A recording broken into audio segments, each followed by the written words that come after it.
Welcome to another Sunday Night Live edition of everybody's favorite podcast, Talking Mopars. I'm here today with an amazing artist. I Oh man. love I love automotive art, and Thomas and I linked up through our mutual connection with Muscle Cars at the Strip, and I saw the artwork he was producing. And I was like, man, that is awesome.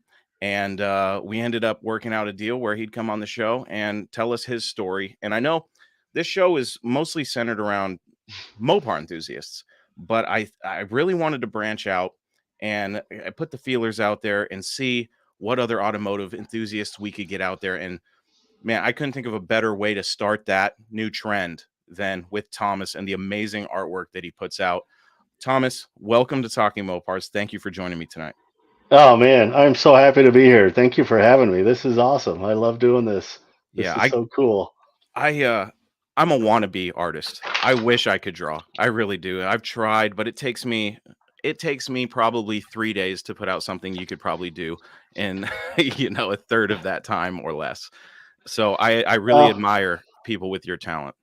oh man. I mean, we're all growing, I think all of us artists or creative types, we're I don't think any of us, at least for me personally, ever feel like we're ever arrived or have gotten there. Like we're always striving to getting better and wanting to improve, and that's just part of the process, and I don't think that ever goes away, at least for me. And and I try to share that with I often get other artists will that are starting out or they're students, and they will often message me, or I hear from them or email, and they'll say, when am I going to get to that point where I'm just comfortable and confident in what I'm drawing? And I'm like, you never will. Like it's just never going to happen. And it's just one of those things that you have to learn it can go one of two ways. That feeling of where you're not very confident or comfortable with what you're doing, some people will take that and it'll just be so debilitating that they'll quit because they just can't get what they want, that they see in their head. And or you can take it the other way, and you do a drawing and you're happy with it. Like myself, I'm happy with something I draw for about 10 minutes, Oh and man. then I'm like, this is the worst thing I've ever seen. I can't I can't wait until I start the next one because the Yeah. next one's going to be even better. And you just take that feeling and do it in a positive way to Yeah. where you want to improve and keep getting better. And but it's always there. I mean, I still to this day post stuff, and then 10 minutes later I delete it because I'm like, this Oh this thing man. is horrible. Oh Oh yeah. geez. I can't relate because I don't have those abilities, but I can imagine, when it comes to an art form, like for me, my art form is podcasting and talking to people.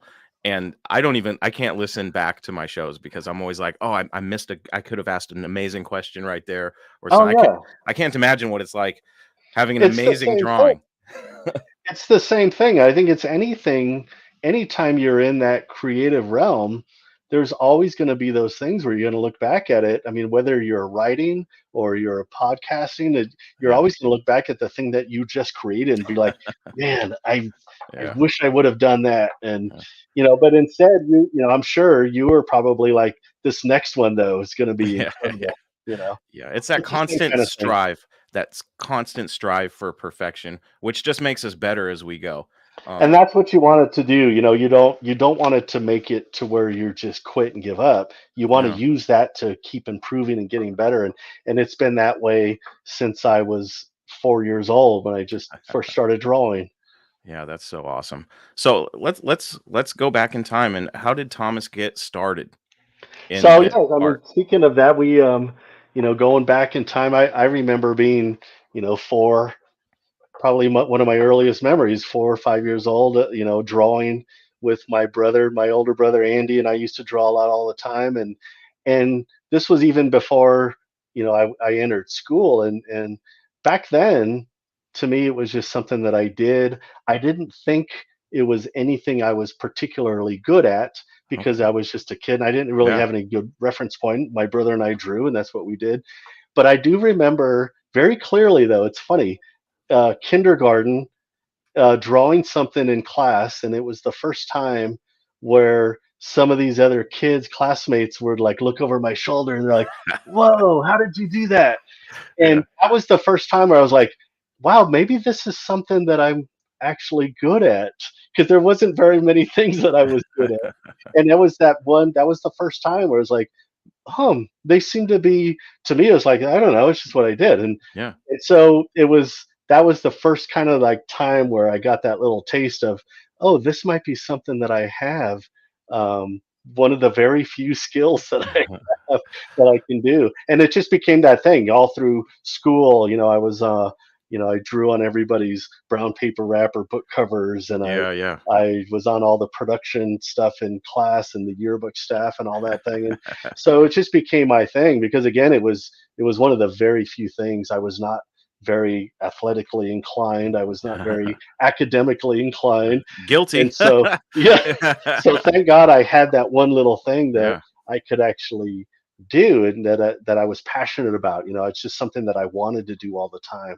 I was never had to be told to draw. In fact, it was the opposite. It's like, quit drawing on all your stuff, because all of my paperwork, all of everything had cartoons down the side, and I was a fan of, Mad Magazine Yeah. and Rat Fink. I loved drawing the hot rods like so many young boys. I was fascinated with the big engines and the tires and the smoke and the Yeah. flames coming out of the Yeah. sides. And that was just something that I just loved doing all the time. And but as I got out of high school, I didn't go to college. I just kind of got a regular job. In fact, I didn't know really at the time. I didn't have a lot of direction on what to do with my artwork, and again, going back to that insecurity thing, I didn't know if I was even good enough to make it into a profession.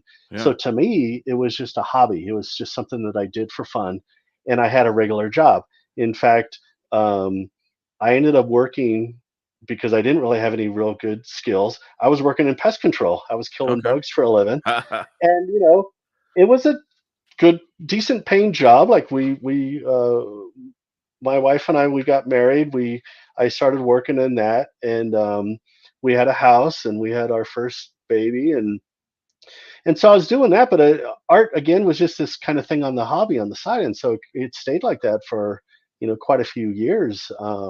After high school, like 5 years, I just did pest control. I killed Yeah. bugs for a living, and I figured, all right, it's a living.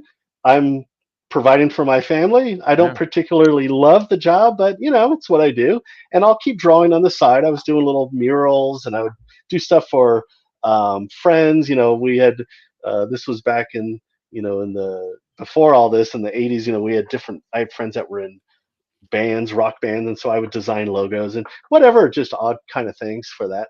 And so it kind of stayed that way for a long time. And in 96, 97, I ended up meeting we went to a family reunion for my wife, and she has a large family. And we ended up discovering, I found out there was a cousin, it was like a third cousin of my wife's that she didn't even really know, Okay. that worked at Disney. And we're like, Oh there's a wow. guy here that works at Disney. Like, oh my God. So I wanted to go meet this guy.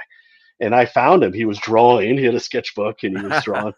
And I went up and introduced myself, and his name is Larry Flores. And I said, I like to draw, but I don't know if I'm any good, yada yada. And he was just the nicest guy. He kind of took me under his wing, and I told him, I didn't go to college. I don't have any art training or anything. And he says, well, Disney. This was when we were doing hand drawn animation. He Okay. says they don't really care about a degree. They want to know what you can actually do. Yeah. Like so many creative jobs, it was more about your performance than a Hmm. piece of paper. So he started teaching me kind of the entry level of animation, which is called in-betweening. Okay. In-betweening is where you take two drawings that your supervisor does, drawing like number one and drawing Hmm. 10. And it could be a head this way, and then drawing 10, the head is this way. You Yeah. take those two pieces of paper and you flip them back and forth, and you do the iterations, the in-between drawings. Oh. And so he was teaching me that. And because he said, when you submit a portfolio of your life drawings to Disney, they're going to make you take this in betweening test. So he knew that was the thing I needed to learn. Okay. And so I ended up, and I'll try to get through this fast. I submitted to Disney my portfolio life drawings. because that's the thing they want to see. They want to see how well you can draw figure drawings because Okay. they know how hard it is to draw the human body and animals, Yeah, as sure. anybody who draws knows. And so they like that stuff. And they said, we want you to come in and take well, they at first at Disney, they said, we like your portfolio, but they were in between films. They just finished Hercules at the time. Okay. And so they said, come back in a few months. And so I was really bummed. But there was a brand new studio opening down the street that had just started their first film called DreamWorks. And they were working Oh, on a man. movie called The Prince of Egypt. So I went over to DreamWorks. In fact, I was in my pest control uniform and truck because I was working in the area. So I always remember pulling up to DreamWorks. They used to be on the back lot of Universal Studios back then. They were in a little Okay. office building. And I pulled up to the security gate, and I remember the security guy kind of looking out the window, and he saw my truck. He let me right in. I just drove right in my pest control truck Oh, that's because funny. thinking I was there to service the place. So I drop off my portfolio and I get a call a few weeks later and they said, come in and take the in-between test. Like, all right, I think I know what Wow. I'm doing here. Yeah. And then, so I got a job. My first professional gig was working on The Prince of Egypt at DreamWorks. And Wow. that just changed my whole world. All of a sudden, I could not believe that I was going to get paid just to draw for a living. It was just Wow. unbelievable. That is absolutely crazy. Um, yeah, I've always kind of wondered how the animation stuff works, and it's crazy to me to think that somebody who didn't go to like an art institute or something like that, just based on their natural gifts, was able to go in there and land a job with DreamWorks. You know? It was nuts, and it was a lot of it was a lot of things that happened at the right time. They were hiring people for that film because they just Mhm. started, whereas Disney had just finished the film, so they weren't hiring anybody. Um, and that I got that chance with Larry helping me and showing me what to do. There were some people in DreamWorks that kind of helped me submit it to the right people. What was really funny, and I'll tell the story really quick.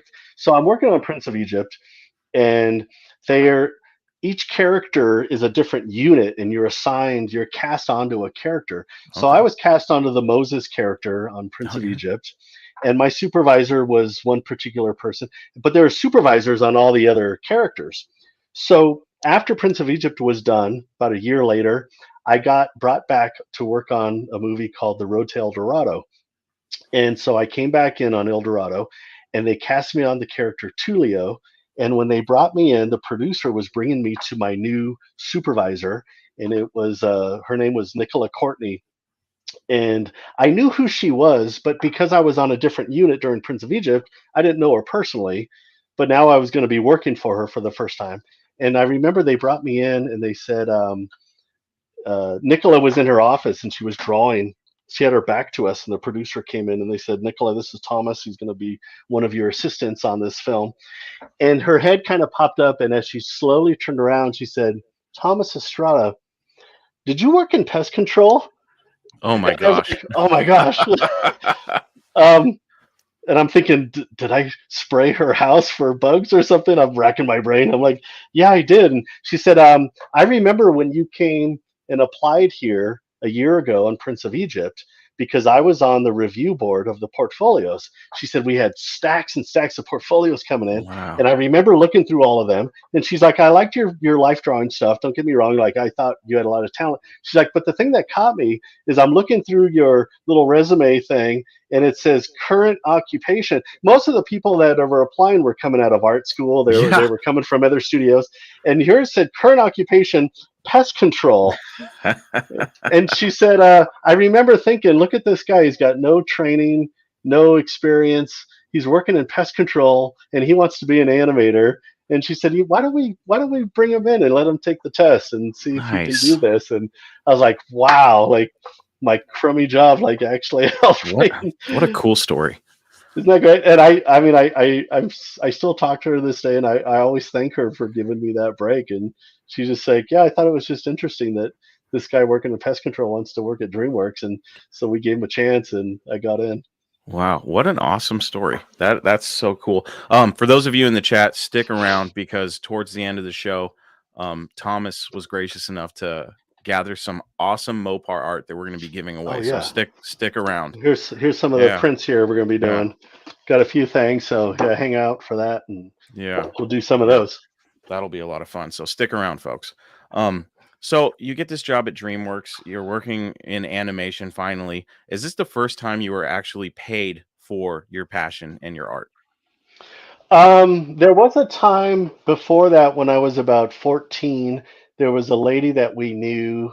I think my mom. I'm not sure how we knew her, but anyway, she used to make those rubber stamps like on the wood blocks, and she would sell them like at swap meets and trade shows. And she hired me to draw art that she would turn in to the rubber stamps.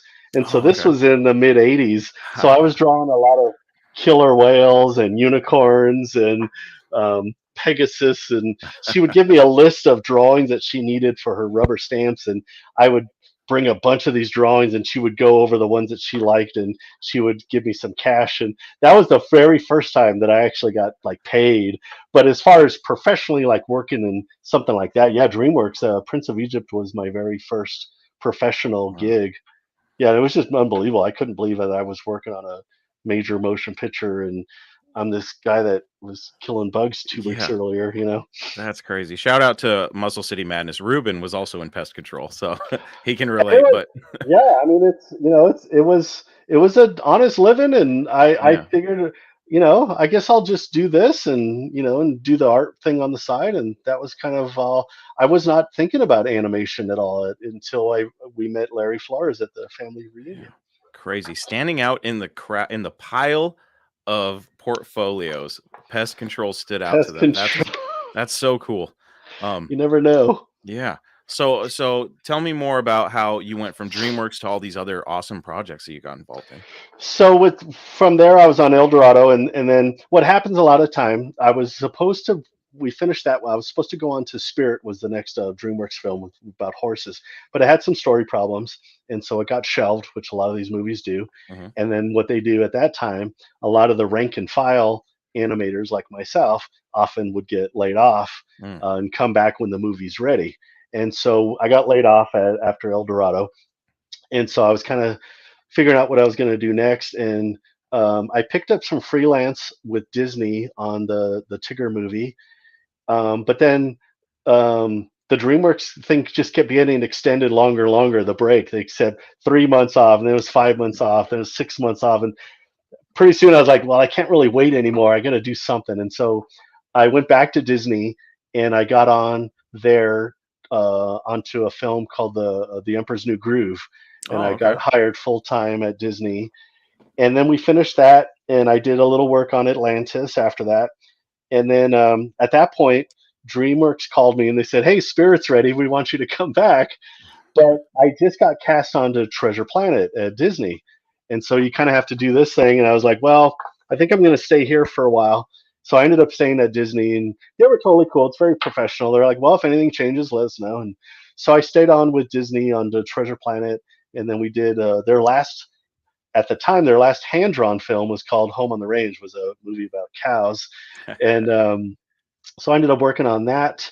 And then I went back when that finished, they were switching everything over to computer animation. And so a lot of us were kind of in this in between, where are we going with this thing? Because hand drawn animation was just being phased out. So I ended up going back to DreamWorks because they were working on their last hand drawn film was called Sinbad. And so I worked on that, and then everything kind of switched over to the computer. And so we had to learn this new tool, and it was just a really interesting time because at the time I didn't even know the computer. I didn't even own one. I had to buy Yeah. my very first Oh, computer and wow. learn this new software. So I was able to do that, and I got cast onto Shark Tale was my first CG film at DreamWorks, and then that turned into Over the Hedge. I worked on that, and then we went through another in between stage, in between productions. So I was out of work again, which is very common in the animation industry. You can find Sure. yourself in between gigs quite a bit. But because I had this new skill with the computer animation, it opened doors to video games. So I ended up getting hired Ah, onto a video game studio, and it was at Technicolor, was actually, and Technicolor had a small um, contract kind of video game where we were studio where we were helping a lot of other studios finish their games. So it Okay. was a lot of variety. I was working on games like God of War 2, and then we work on Spyro the Dragon, and then it was Gears of War 2, then it was another Spyro, and then it was like Saints Row, and then I got to work on Uncharted, Drake's Fortune. So it was a Wow. lot of these different types of games that we were doing when I was at Technicolor. But it was cool because the game stuff was coming in more steadily, so I was working more, Yeah. more consistently, that kind of thing. That eventually led us up to Salt Lake City. I got hired back with Disney once again. They had a video game studio in Salt Lake, and they relocated me and my family up here, and I continued working with Disney for another 9 years on Disney Infinity and a bunch of their different games. Um, that ended up closing in 2016. Okay. The studio Avalanche ended up reopening under WB, working on what just got released was the new Hogwarts Legacy Yeah. game. So I worked on that Hogwarts game for about just maybe a year. Actually, not even that. Maybe just a few months before I ended up resigning and just kind of going on my own. Wow. So were you drawing cars this whole time, or is that something you got into later on? So it's funny so as I the cars thing I started when I was really little because I Okay. loved Rat Fink and I loved hot rods, Yeah. and but I didn't really do it anymore for all those years. I was so busy working with animation, and then with the computer animation I was drawing even less. I was just on the computer the whole for the next 10 so years, maybe, geez, 2003 until 2016. I was just on the computer, and probably 2016, we'd gone on to WB. We started working on this Hogwarts game, and it was a different type of animation. It was motion capture, which is very technical, and Yeah. there's not a lot of creating keyframe animation. And so I started just kind of dabbling with drawing. It was actually a friend of mine, Adrian Ropp, a colleague, was doing some Comic Cons, and I went to help him on a panel. We did a Disney Infinity panel, and I was hanging out with him at his booth at this Comic Con, and I've seen all these drawings that he's doing, and it just looked like so much fun that he was meeting people from different projects that he had worked on, and they were, and so I started drawing again, just kind of messing around with it. And there was a lot of things going on at that time at the studio. Um, my mom had just passed away, and I was getting into my late 40s, and you start reevaluating your life and where you're doing with whatever time you may have left. And Sure. so I'm thinking about a lot of that stuff, and call it a midlife crisis or whatever. But I was just like, you start seeing people going, and you're like, wow, I don't.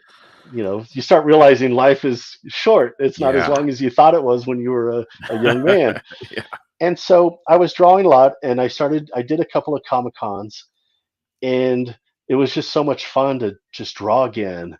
And it just kind of sparked something where I was just like, this is really cool. And as we started booking more of these shows, um, I finally just came to this decision, like, let's just do this for a while. Like, I'm having fun just drawing. We're getting out, starting to travel a little bit, and so I ended up resigning from WB. I quit to just start pursuing full time freelance. So now, for the first time after all these years, I have all this time now to be drawing again. Yeah. And as I'm just drawing, goofing around with different things, I started drawing a hot rod. I saw something with Ratfink, and I was like, wow, Ratfink.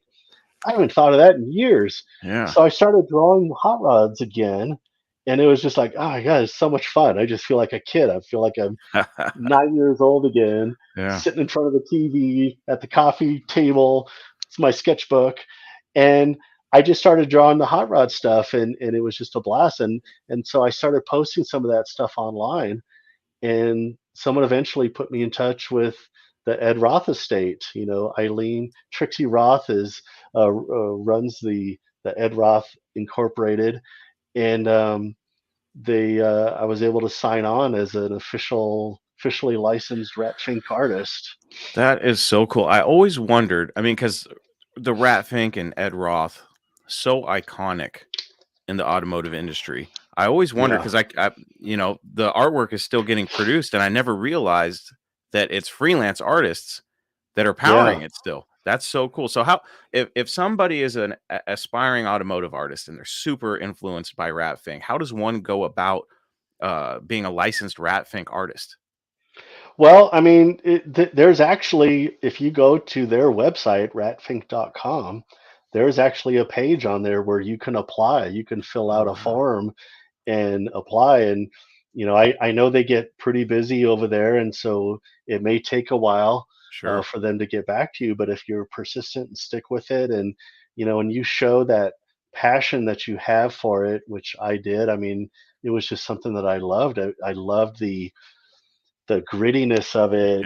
It always felt underground, like Mad Yeah. Magazine and something Yeah. kind of rebellious. And I just loved that feel. And fortunately for me, um, all of my stuff I do is now hand drawn. I was never very good at illustrating on the computer. I can do the Yeah. computer animation, but Yeah. as far as drawing on the computer, I'm not very good at it. But it kind of lent itself really well to Ratfink because it's feels like the stuff that Ed Roth and his artists that he had, because he had artists even back then that was Oh drawing wow. that stuff for him. Wow, I didn't know that. Yeah, and so my kind of style kind of fell into that really nicely because it was pen and ink and Yeah. watercolor and so I was lucky in that way that I was able to do that stuff and it caught their eye. And but yeah, that's probably the best way to do it is just to apply for it on the website and hopefully they'll they'll get back to you.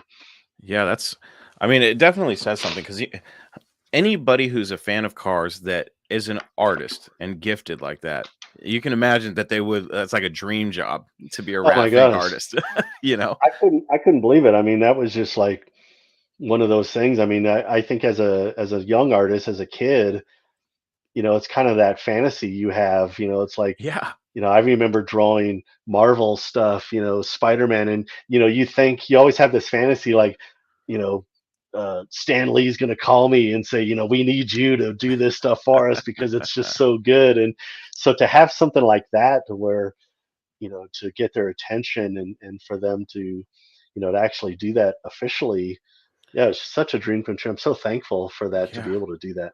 That's so cool. So when you go to these events, are you drawing or are you just selling your merchandise and stuff It's like a that? little Or bit. yeah. We'll set up a booth and we do have a lot of different merch, like some of the stuff I was showing with Prince, and Yeah, yeah. I've been able to produce things like coffee mugs, and I Yeah. do like canvas prints and this Yeah. kind of thing. And then I also do a lot of original work, whether it's commissions, taking commissions, or sometimes I'll do them on location. Provided I have the time, and so Yeah. it's a lot of different things like that. And you'll see a lot of the different artists will bring original stuff, original paintings, or sometimes you paint, if you find those cool oil cans or Yeah. cool gasoline cans and paint Yeah. some rat fink stuff on there. And Oh, so it's cool. a little bit of everything, that's kind of the cool thing about it when they have the rat fink reunion uh, in Manti, Utah, where Ed Roth lived for many years. And it's just a gathering of all the different Ratfink artists and fans and families, and they have the car show and the Ratfink show, and it's just a blast because you just get to see all the different stuff that all these other guys are doing, from airbrushing Oh, T-shirts and wow. yeah, and pinstriping. I could never do the pinstriping thing, man. So I'm so fascinated by seeing those guys. Yeah. Yeah, absolutely. Wow. That's cool. So, not only are you a licensed Ratfink artist, but you also are licensed for quite a bit of other stuff. What else are you licensed to do artwork for? So some of the I do a lot of, obviously, like a lot of fan art kind of thing, Mhm. but the official type of things that I've been able to do, probably one of the big crowning achievements for me, just because I'm such a big fan. I am a huge music fan. I grew up with rock and roll and blues and country and you name it. I just love music in general, and one of those is, I've always been a big Foo Fighters fan. I've been a fan of Dave Grohl, from back in Nirvana days and when he first started his band. And Yeah. so because of my animation background, I do a lot of caricature stuff, like the Don Garlits and that kind of thing, Yeah. just because I have the cartoony thing. So I was doing some cartoony caricature stuff of Foo Fighters, Dave Grohl and the band, and kind of the same thing with Radfink. I was just posting it online, and um, so I actually I got in touch. They actually reached out to me, the Foo Fighters management, and they said, "Hey, we like your stuff. Like Dave loves your stuff." And I got invited to a couple shows, and they said, "We'd love to talk to you about doing something." And again, it was just this mind blowing, like, "Oh my God, I can't believe this is happening." And so I got to do some official work with the Foo Fighters on a festival they did a couple years ago. Um, After that, things like I got to work with Don Garlits, Big Daddy Don Yeah. Garlits, and Yeah. um, Legend in the Mopar community. legend, huge. I mean, that was again, he's just one of those icons. Yeah. Um, they saw something that I did, and I ended up doing. I donated a couple pieces to their museum, and then they commissioned me to do a painting. In fact, it was this one. It was much larger, the original. They Wow. commissioned me to do a painting for his 90th birthday, which was January, a couple years ago. And they ended up inviting me to go to Florida to meet him and present this to Oh, him at his 90th birthday celebration. And they cool. put the original painting is now in the Don Garlits Drag Racing Museum in Ocala, Florida. And it Oh was just one man. of those, such a thrill to meet the man. Yeah. Um, so that was cool. I did that. I've gotten to do some work with the Evil Knievel estate. I have a licensed limited edition print that I have through them, as well as a piece with Carol Shelby. Um, and then I've gotten to work with some really cool people in the automotive world. Danny Coker, who does the Counts Yeah. Customs. I've worked with all those guys, and I've worked with several of the No Prep King Street Outlaw, different drivers. I've Yeah. done some work for those guys, and so it's just such a cool thing because you just never know. Nowadays with social media, you can post something online, and you never know who's gonna actually see it. I did some drawings a while ago of American Graffiti, the car movie, Yeah. and Paul Lamette, the actor who plays Milner, like contacted me. He's like, "Dude, I love those drawings." I'm like, "Oh my God, Oh, I can't believe you!" And he wow. reposted them and that kind of stuff. And it's like that stuff's always just so cool. Oh man, that is awesome. It's got to be crazy to have a piece of your art in the Don Garlits Museum. That's So nuts. crazy. It's Yeah. so crazy because I've had different friends or followers will message me and taking a picture in the museum, and there's next to one of my pieces there, and Yeah. that kind of stuff is really cool. One of the coolest things for me was with the Foo Fighters. After that kind of finished, I was done working with them.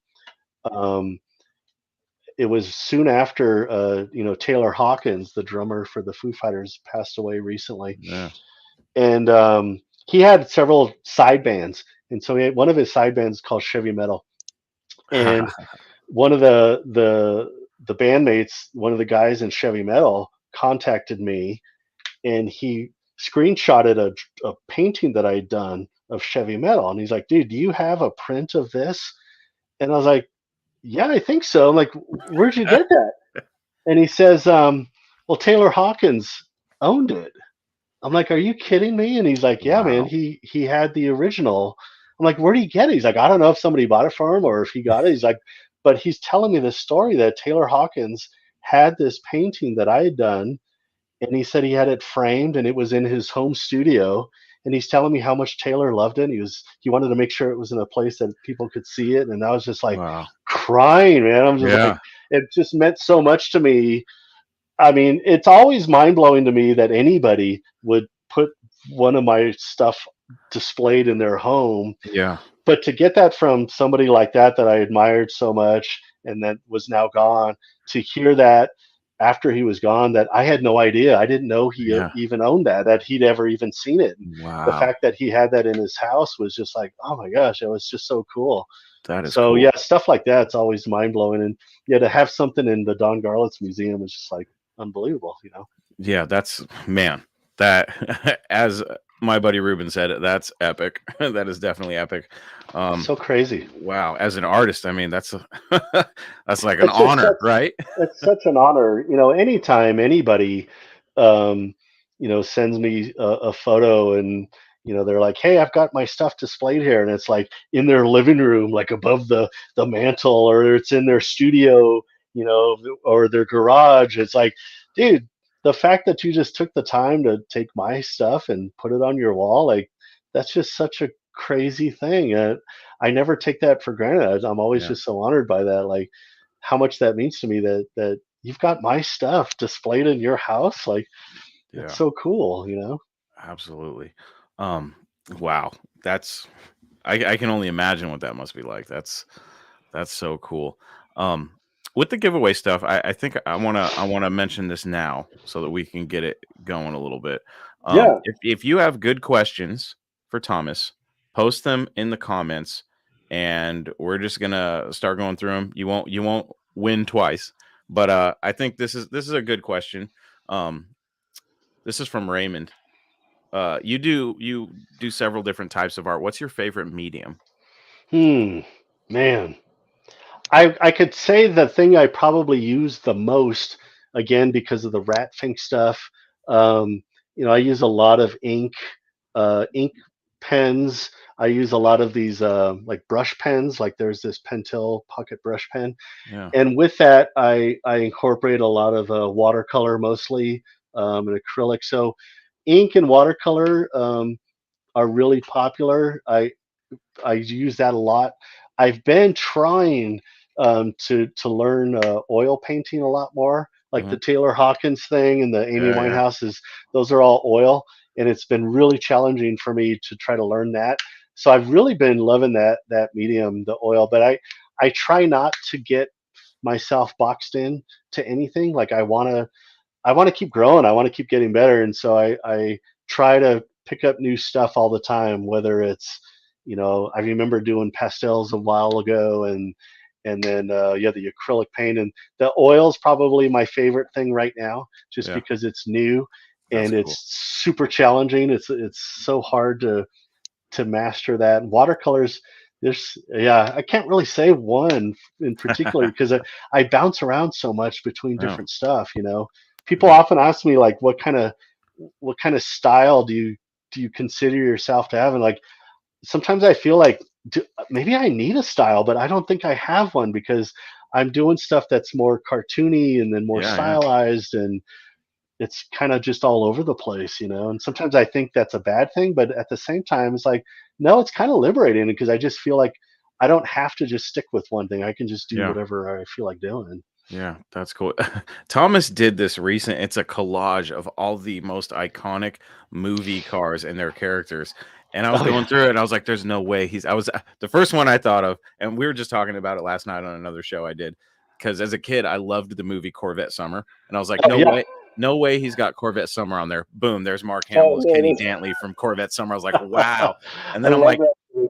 no way does he have the ambulance with Captain Chaos. like, oh my God, there it is. Wow. So yeah, Well, you it's covered all the funny. bases. And there's still so many, like that Yeah. poster that I did, there's so many properties on there. But sure enough, I post that and there's always somebody like, hey, where's Hurry the love bug? And oh man, you missed such, like, dude, I can have Yeah. 800 of them on there and Yeah. there'll still Yeah. be somebody that will say, hey, where's so and so? Like, ah.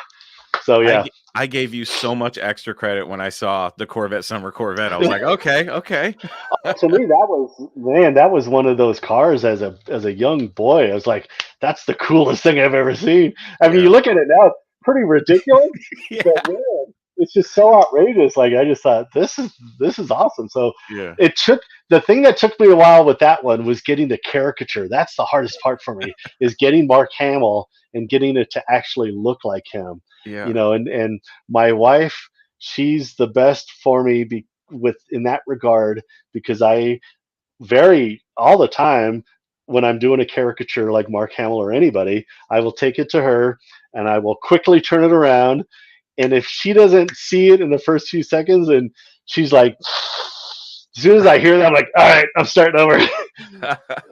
But if I show her and she's like, "Oh, Mark Hamill," it's like, "All right, awesome, then it's working." I just trust her with all of that, and she's been the Well, best for that. that is so cool. And it's funny you mentioned the Corvette from the movie because we were talking about it last night because I've admitted that I really like the C3 Corvettes and I would love to have one someday. Which is like sacrilege because I'm such a Mopar guy. How But dare you? I know we were talking about how much I loved that car and how I thought it was the coolest car. And then now I look at it and I'm like, wow, that's that's a It's little so over the ridiculous. top. It It really. is.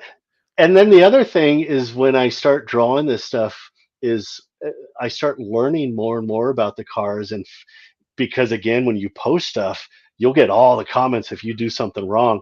I think on that car, isn't the steering wheel like on the opposite Yeah. side? Yeah. The They did a first time, right-hand drive conversion on it.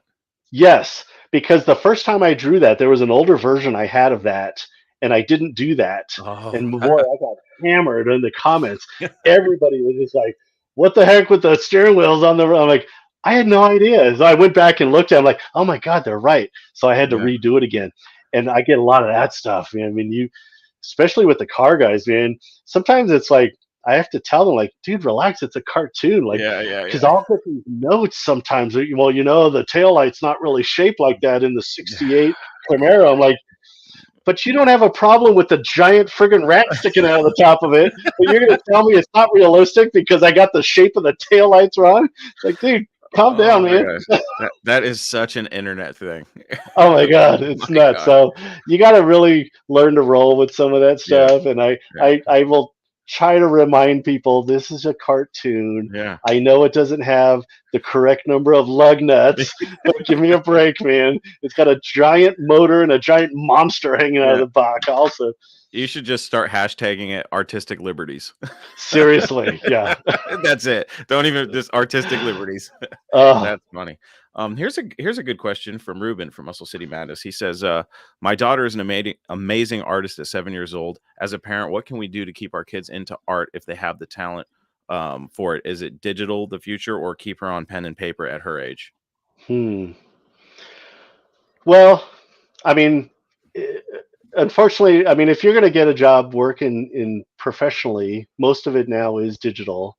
Even what traditionally used to be the hand-drawn stuff like storyboarding or character design has gone more and more digital. But it all starts off with traditional skills. Yeah.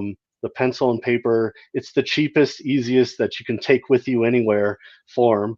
But you don't want to neglect or not do the digital because I know there's a lot of people, that get like that, that just like, I just want to draw on paper. And it's like, well, that's all cool, but if you want, you're really limiting yourself as far as getting a job later on, Yeah, because that's sure. just kind of the way it is nowadays. I mean, if before, if you go into like a character design or concept art, if working for a studio, you know, more often than not, your supervisor or the director will come in and say, "We really like this character. Can you make his head 20% bigger?" Yeah, And it's yeah. like, if you had to draw that, and it's like, and we need it like in 5 minutes. It's Yeah, like having to redraw that, you're sunk. But yeah, nowadays, you can take that and just do whatever you want with it. But you definitely don't want to ignore just traditional drawing skills. Um, Probably the most important thing as a kid for me was just having that support. Whether it was, getting the supplies. My dad was always just amazing about buying me. He bought me my first airbrush and my compressor, and I had cool pens, and he whatever he was able to do, and having that stuff helps. Um, Learning the basics, the foundational stuff, as far as underdrawing and gesture drawing and learning perspective and learning the figure drawing, all that stuff, especially with humans and animals in perspective, learning to build a character from the inside out or whatever that is, whether it's a car or a person, there's a process of starting with the geometric shapes and the skeleton, and you have the underdrawing, and then you're layering stuff on top of it. If you can learn that as early as possible, the better. A lot of young artists, like myself, when you're a kid, you tend to draw on the outside, the contour. You want to do the yeah. cool details first. Yeah. But if you don't have the foundation and the underdrawing underneath it, it's going to fall apart. And so you want to learn that stuff as early as possible. Building stuff from the inside out is Interesting. really important. Very interesting. Great question, Ruben. How many pieces do you have to give away? I want to make sure that we're Oh, I mean, I have just three right here, but we can do more than that. I mean, I have several of these prints, so I don't know. Let's do I don't know. What do you think? We can can we do do maybe. can we do Go 5? ahead. Yep, Can we do let's do 5? that. All right, that's 2. So we got Raymond and Ruben. Right on. Let's move it on down the list. Let's see what we got here. Here we go. Mrs. Dutch Guy's Garage. How many hours do you spend on an average canvas? Oh, can like a painting, or I guess Answer both. A regular drawing and then a painting. so like 11 by 14 is probably my most common commission. Um, I tend to work fast because doing something like rat fink, it you want to, at least for me, just speaking for me personally, I don't know about other people, but when you're drawing something that's rat fink, like this kind of thing, you got some crazy Yeah. monster. Um, if I sit on a painting too long, it tends to really flatten out. And so the faster I can do it, it really maintains that kind of Yeah. kinetic energy. Yeah. And so something like this, I may knock out maybe, I don't know, maybe in 45 minutes or an hour, Oh something like my that. god. Wow. Well, I'm not that's amazing. but you have to consider, I mean, I've been doing this for, close to 50 years now since I was a little kid. But I have to work fast just to keep that energy, because if I slow down, to me, it really loses a lot of life and it really flattens out. Something though, like a painting, like an acrylic, like the Taylor Hawkins back there, because it's oil, you Yeah. have to slow down. Like you can't put layers on top of layers when the Yeah. paint's wet, so you Yeah. literally have to wait days in between Oh wow. color. So something like that may take me, a couple of weeks. Um, so yeah, it just kind of depends on the medium. Some stuff acrylic paint dries much faster, and so you can knock it out, within a couple hours. The illustrations, again, yeah, something like that, maybe an hour, just because you can put that stuff right down really quick. And again, it just works better for me if I do it as really quickly. So that's probably what it is. Very interesting. Wow, 45 minutes. That blows my mind. Uh let's see here. What else do we got? Oh, here's one from my buddy Johnny Mopar. Have you ever drawn a car and that it inspired somebody to later build that car? Has that Oh ever happened? man, That's an interesting question. I don't think it has. No, not that somebody has ever built. No. I've That's had interesting. cars that people have built and that I've drawn. I've had people that have taken my drawings and turned it into like a tattoo or something, but Yeah. no, I don't think they've ever built one. I don't know if I've ever actually created a car from scratch, just out of my mind. Everything that I draw is usually something that already exists. Yeah. Almost all of my commissions are, guys, people with their car, and Yeah. they want Yeah. me to turn it into a rat fink Yeah. art, and that's the cool thing that I enjoy about that. Sometimes I'll get criticized where people will say, well, you're just drawing Ed Roth style and come up with your own thing. And it's like, not only am I a fan of Ed Roth and that genre and the stuff they were doing then, um, that the fact that I'm able to give something to somebody, Yeah. some of these guys are 75 years old, and it's like Yeah. I grew up with Rat Fink, and for them to be able to see their own car Yeah. as an official Rat Fink, where I can put the little Ed Roth Oh, copyright at the bottom, and that's something really cool that means a lot to them, that I yeah. never dreamed I would be able to have my car, and they wouldn't otherwise, um, without those original guys being around any longer. And so the fact that I'm able to do that for them really is really cool for me, and it's something that means a lot to them as well. No, absolutely. I have never once said, "Man, there's too many Rat Fink style." That's one of my favorite automotive art styles, if not my favorite. Um, Yeah, there's so many great guys that are doing that today, and that have been doing it even for a long time with Trousley and um, and there's so many online that other rat fink guys, and I love seeing that stuff. I get so inspired by so many of the designs that they do, and that's what keeps so many of us going, and that's what keeps me going is I see some of these drawings like, man, how did they do that? Like, God, I want to do something like that. Yeah. That's awesome. All right. Here's one. I'm gonna uh I'm gonna change this question around a little bit, but it's funny. Right on. My buddy Tall John, he says, when you see a Holly carb, does it put you in the mood for creating art? Like it makes me want to go kick a C3 Corvette's ass. Um, I'm gonna switch it to what inspires you to create some of this art. Yeah, to me, it's always other artists seeing what other stuff people have done. So much of it is just my own nostalgia, which is why you see things like Corvette Summer Yeah. and Cannonball Run and American Graffiti. It's Yeah. stuff that I grew up with, and stuff, the General Lee was one of my first, just like the coolest car I've ever seen. Yeah. The sound that it made when the General Lee was jumping over a river, that like, Yeah.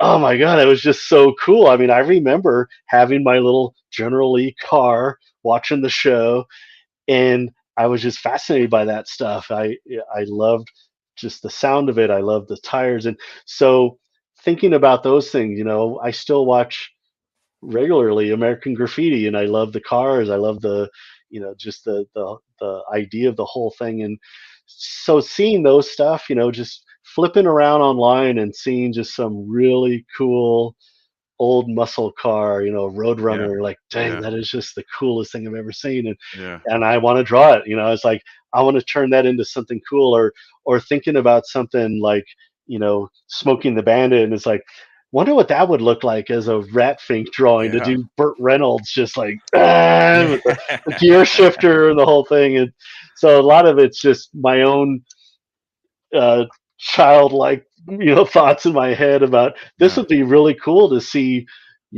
one of these properties turn the 18 van and put all of Yeah. them piled on the back as a Ratfink art. Just that would be kind of cool to see. So much of it is just my own fandom. It's just Yeah. I want to see what that looks like. Yeah. So cool.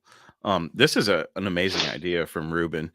Would you ever be willing to come on the podcast and do a live drawing? Oh yeah, man, that'd be awesome. I That would would love that. be absolutely epic. Yeah, We're gonna have to figure that out. for sure. That's a great idea, Ruben. Thank you for that Yeah, one. yeah, no, I've done those, and I'll do them at car shows as well.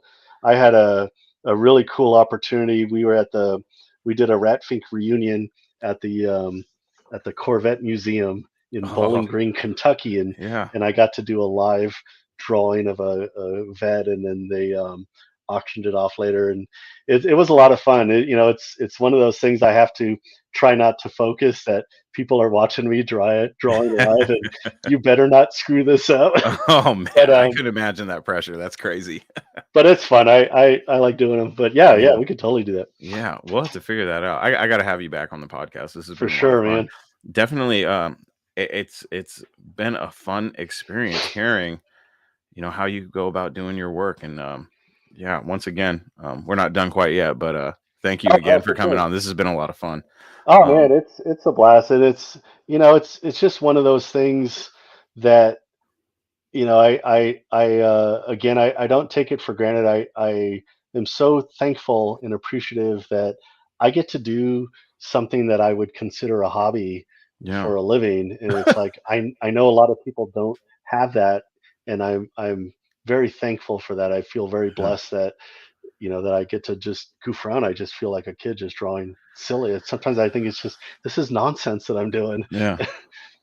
Well, I can tell you right now, the wheels are already turning in my head. Like, oh my gosh, what can I commission him for? I'm just thinking, like, Oh man. the Roadrunner I got in the garage. I got to get. We're gonna have to talk about that once it's out and about at in Las Vegas. I gotta And the talk to you about doing a logo commission. for your podcast here. Yeah, I talked to Thomas. I'm gonna find a way to. I need to refresh the logo. I got this poster behind me back here that needs to go away. I would love to have the art that you did on my wall. and it definitely needs to go on t-shirts. Like I was telling you before the show started, so many people reached out to me Oh like, get that on t-shirts, and I'm like, relax, I'm trying. Trust me, when I saw it I was like, oh my god, there it is. yeah, um man, for sure. so yeah, we'll be talking about that. But if you guys have any more questions for Thomas, feel free to post them in the chat.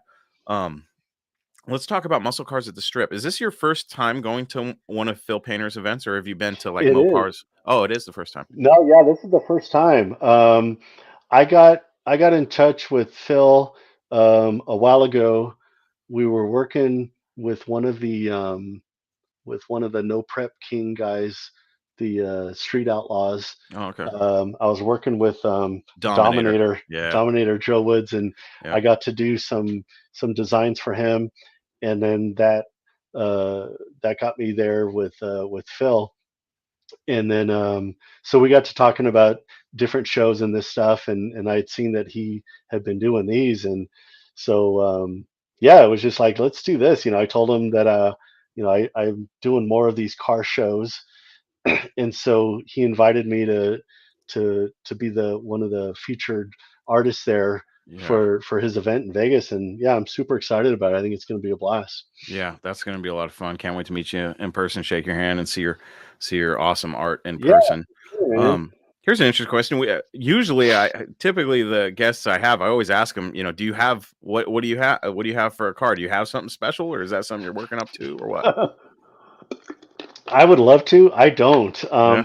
The closest thing I have to anything that's like a classic car is I have I think it's a 1958. It's a 13-foot travel trailer. Oh, it's a cool. Fireball. It's called a Fireball. It looks like one of those canned hams, those Oh, old okay. Yeah. Yeah. travel trailers, and I'm currently um, refurbishing it.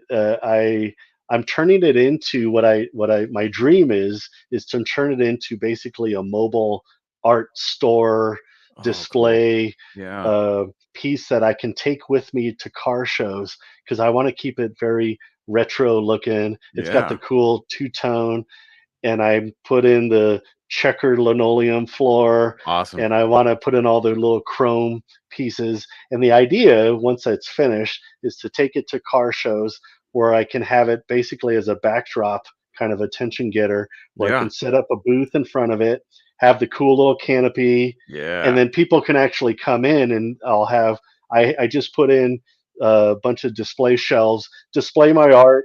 Yeah. So it'll be just something cool to take that I can show some of the stuff that I'm doing, and people can come and check it out. And that's a little bit easier for me, as far as I Sure. don't know how well I would do trying to refurbish or restore an actual car with an engine. So just having this big canned ham is Yeah. kind of more in my wheelhouse there. And so yeah, that's something cool that I've been working on. Yeah, no, that's awesome. So I guess the second part of this question is, what's your dream car? What's your dream hot rod? Oh man, Tough question. So that one's always a tough one. yeah, yeah, for sure. I mean, keeping it in line with your Sure. program here, I've always loved. To me, the coolest car growing up, yeah, was the General Lee Yeah, Charger. What year is that car? That it's a Charger? And '69 Charger. Yeah, that to me was like the epitome of cool. I mean, it just had the coolest sound, had the coolest angles, like yeah, just the body shape on that. To me, that would be the number one. Like, man, if I could have one, that would be something cool to own. if those 68 to 70 Dodge Chargers are some of the most beautiful cars ever made. I think Just everybody can beautiful. agree on that. Yeah. And honestly, it's when I'm drawing those, I do the commissions, and when somebody hits me up for one of those, there's certain cars where it's like, all right, it's got enough angles that I can get away with quite a bit, and it still looks like that car. Yeah, But when sure. you get something like a '68 Charger, they're just so subtle, the Yeah, curves and the lines on those, and it could be really difficult to really nail the look. A lot of the Mopars, I notice, have a lot of that, those early ones where it's just, if you don't get that just right, man, it just gets thrown all off. When you yeah, do I'll do a CUDA, or or Super B. It's like yeah, you gotta. There's some really subtle. lines that they have that you really got to study and get that down just right. To close out the show, I want to ask this question just because I'm curious. What is the you've drawn so many different cars, and I'm curious what has been the most challenging one. Has there been one where it was just like, man, I just can't get this one, and you just have to keep reworking it? I did a trying to think that, yeah, there's been a few of those. It's usually, which is kind of weird because you wouldn't think it's very difficult, but like the early Dodge Dart, which is, it seems very boxy, and Yeah, it's just yeah, a regular, but it's so particular, that yeah, body shape, that I've drawn a lot of them that I'm still not very happy with, yeah, because it's you to get that body shape just correct that way is really tough. Um, that one, is it the swinger? The swinger is also and I'm sorry I don't know all of my cars, that's but all right. No, yeah, the swinger is a dart. that I remember doing one of those, and I was like, dang, I cannot get that look. It's got a really that high, the windshield kind of sits up kind of high, Yeah, but then that the box of the body is, it's kind of short, but there's just something about it that's really yeah, particular, that it has such a cool look, but it's really tough to nail down and to get it just right. Because yeah. I'll draw that one and I'll often post those, and every now and then people will, especially the big dark guys, Oh will be like, God. just missing something. And I agree. I'm just like, yeah, I'm still working on that one, like trying to get that one down just right. That's probably been the most challenging one, is Really? that Wow. swinger dart. For some reason, I don't know why, but it's got that just a really particular shape, Yeah, and it's so subtle. It yeah. doesn't. It's not like a Mustang that has really defined. Sure. Exactly what the Yeah. Mustang looks like, or Corvette. It's got very, it's like, Yeah. well, it's unmistakable. But the Dart, it looks like a Dart, but there's just something about the body angles, the way the back angles and the Yeah. hood angles, and that little short box feel is Yeah. just, man, it's so tough to get for some reason. Yeah. Interesting. Isn't Well, that weird? Thomas, it's been an absolute pleasure having you on. We got to have you back on the show. Definitely want to talk about this live drawing. That's Right definitely on. something interesting. Yeah, Um, man. I will see you at Muscle Cars of the Strip, March 17th. Are you going to Looking be there forward all to being there. weekend? Yeah, yeah, we're gonna be there the whole time. Awesome. So yeah, yeah, come by and see me. Yeah. Also, you can find any of my stuff online. I'm on Instagram or Facebook. If you look for Art of Thomas Estrada, you can see me on there, as well as my website, Yeah. artofthomasestrada.com, where Yeah. I have a lot of prints and different things available, whether it's hot rod or music stuff. Yeah. Um, and then hit me up as far as commissions as well. That's one of the coolest things I have, is doing commissions, where people literally from around the world send me a photo of their car, and I turn it into a rat fink, whether it's rat fink driving, or it's a caricature of them, Yeah. or family member, or a personality. I love doing those kind of things. So yeah, hit Yeah. me up. I mean, this is my full-time gig, is what I do for a living. That is so cool. I'm gonna have you do a character of me with my Roadrunner. That's gonna be Oh fun. man, I for know sure. a lot of my friends would make great characters, so I'm gonna have to reach out to Absolutely. them, have them reach out to you. Yeah, But man. one thing I want to mention before we shut it down here, if you go to artofthomasestrada.com, he has got some awesome Ratfink style Star Wars art that is Oh just yeah. so cool. I was like, oh, very Oh cool. yeah. You guys need to go to the website, check out his work, buy some prints. It's really awesome artwork. And hey, if you got a cool car, and like, this is a great guy who would be an amazing character. Oh Could you man, imagine a thank character you. of my buddy Dustin? He's he's got, it would be hard for him to pick a car that he wanted drawn, but For he's got sure. so many. But definitely. Oh, here's a decent question. I like Yeah. this one. Just to give people an idea, I'm sure everything is different and it varies, but for your average, like the prints that you're giving away, if somebody sent you a picture of their car and a picture of themselves, how much would a commission like that go for? So my I start my smallest that I do, yeah, is the 11 by 14. Okay. So it's like that size of that print. This is the 11 by 14. So Yeah. for a custom original of a car with a driver, I think on the website I'd have to check again, but I think I'm starting those about $500 for Okay. Yeah. something like that. And Yeah. how it works is I do a deposit up front. And Okay. here's something I need to mention: Okay. be careful when you're out there with commissioning anybody online. There's so many scams going on. Yeah. There just literally just popped up recently another Thomas Estrada, Art of Thomas Estrada Facebook page, but it's not spelled correct the same as mine, but it looks like mine. So be careful who you're sending money to. Yeah, Make for sure sure. you verify that it's the person. It's a good idea to, like, for mine, if for example, like my Facebook page, Art of Thomas Estrada, I have 12,000 followers. I have Yeah. a website. Yeah. I've been there for Established. more than a month. Yeah. Look at that stuff.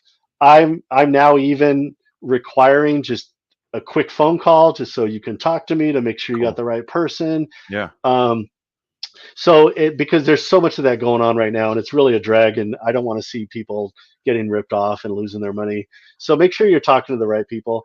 But what I do is I take a deposit, a 50% deposit. um, I always do a preliminary sketch first, Hmm. so the client can see where I'm going, if Yeah. heading in the right direction as far as the car, the caricature, and Yeah. that's the part where they can give me notes, tell me, "Hey, fix this. Can you add this, and that?" And then once it's finished, then the balance is due. Um, and then the cool thing with that is you're getting an original hand painted piece. And I have other options. We can do paintings and all Yeah. that, but that's all on there. But you get the actual hand painted original piece with a certificate of authenticity. And Cool. then the cool thing is you can take that, I can then take that artwork, digitize it, and turn it into merch, like the Yeah. t-shirt here. Yeah. Yeah. And so we can do a lot more stuff with it after the original piece is done. We could add the title, we can That's do cool. coffee mugs and metal signs and Yeah. all that stuff. But that's kind of where it starts. Probably the base is about $500 for something Yeah. like that. That's awesome. And for artwork of the level that you produce, a screaming deal, if you ask me. Oh Uh, man, thank you. I yeah. appreciate that. And I do appreciate what you're doing as far as like battling these scammers. Man, I've had people steal my stuff. And I'm like, really? You're gonna resell Talking Mopars merchandise? Like, come on, guys. It's crazy, Uh, man. yeah, And it's a I try to watermark my stuff. I'll put my web page right across my artwork. mhm. I've seen ads listing T-shirts, and there's my web page right across the artwork. Like they don't even bother to even remove it. They Wow. just leave it on there, and they're selling T-shirts with the watermarks right on it. Yeah. So I don't know what else to do except just trying to give people the heads up. Like just be sure who you're talking to. Make sure they're established. If you can make a phone call and talk to the artist, even the better. Yeah. Because I've seen that with so many of the guys that are out there.